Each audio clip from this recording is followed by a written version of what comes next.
বিয়েতে কেন লাল শাড়ি পরেনি এটা নিয়ে কিন্তু অনেকেই অনেক মন্তব্য করেছে। তবে বিয়ের এতদিন পরে তোমাদের এই কোয়েশ্চেনের আনসার দিতে পেরে খুবই খুশি হয়েছি, এই কথা বললো প্রিয়স্মিতা। তবে বিয়ের এতগুলো দিন পরে কেন এরকম কথা বললো প্রিয়স্মিতা, এটা নিয়ে কিন্তু অনেকের অনেক কথা শোনা যাচ্ছে।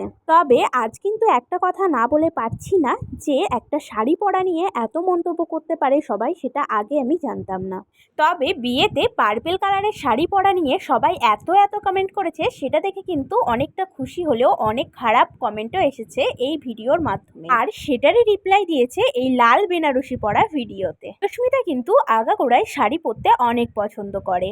তবে বিয়েতে কেন লাল কালারের বেনারসি পরেনি চলো সেটা বলি। প্রিয়স্মিতা বিয়েতে চেয়েছিল যে সবার থেকে লুকটা একটু অন্যরকম হোক। আসলে লাল বেনারসি তো অনেকেই পরে, আর অনেকেই এই লাল বেনারসি পরার স্বপ্নটাই দেখে বিয়েতে। তাই প্রিয়স্মিতা চেয়েছিল একটু অন্যরকম কিছু করতে, আর সেই জন্যই কিন্তু পার্পেল কালারের শাড়ি পরেছিল নিজের বিয়েতে।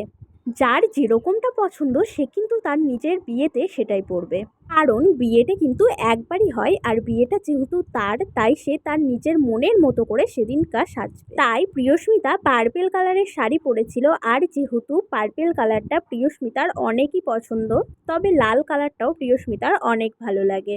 প্রিয়স্মিতার বিয়ের লুক যারা দেখোনি তারা দেখো, একটা ফটো দিয়েছি প্রিয়স্মিতার বিয়ের লুকে।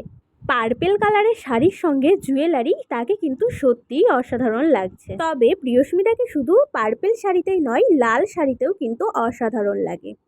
এদিন এক মেকআপ ক্লাসে অ্যাজ এ মডেল হিসেবে একটি ডেমনস্ট্রেশন লুক নিয়েছিল প্রিয়স্মিতা, আর সেখানে কিন্তু লাল শাড়িতেই সুন্দরভাবে সেজে উঠেছিল প্রিয়স্মিতা। তবে নিজের বিয়ের ভিডিওতে এরকম পার্পেল শাড়ি নিয়ে খারাপ মন্তব্য দেখা সত্ত্বেও বিবাহবার্ষিকেও তো কিন্তু এই সেম শাড়িটাই পরেছিল প্রিয়স্মিতা। দেরিতে হলেও কিন্তু প্রিয়স্মিতা সত্যিটা সবার সামনে তুলে ধরেছে। দিন পার্পেল শাড়ি নিয়ে সবার করা কমেন্টে রিপ্লাই দিতে না পারা সত্ত্বেও আজকে কিন্তু সেই সত্যিটা প্রকাশ করলো প্রিয়স্মিতা। তবে এদিন কিন্তু লাল শাড়িতেই সেজে উঠেছিল প্রিয়স্মিতা, আর এই লুকটা কিন্তু সকলের অনেক পছন্দ হয়েছে, আর সাথে প্রিয়স্মিতারও অনেক পছন্দের লুক ছিল এটা। বিয়েতে যেমনই কমেন্ট করুক না কেন, এবার কিন্তু প্রশংসায় পঞ্চমুখ হয়েছে প্রিয়স্মিতার। দিন একটি ভিডিওতে দেখা যায় অ্যাজ এ মডেল হিসেবে প্রিয়স্মিতাকে কিন্তু সত্যি খুব সুন্দর লাগছিল। পরনে ছিল লাল বেনারসি, সাথে ছিল হালকা মেকআপ, আর মাথায় ছিল ফুলের খোপা। এই সব কিছুতে প্রিয়স্মিতাকে যেন নতুন বউয়ের মতো লাগছিল।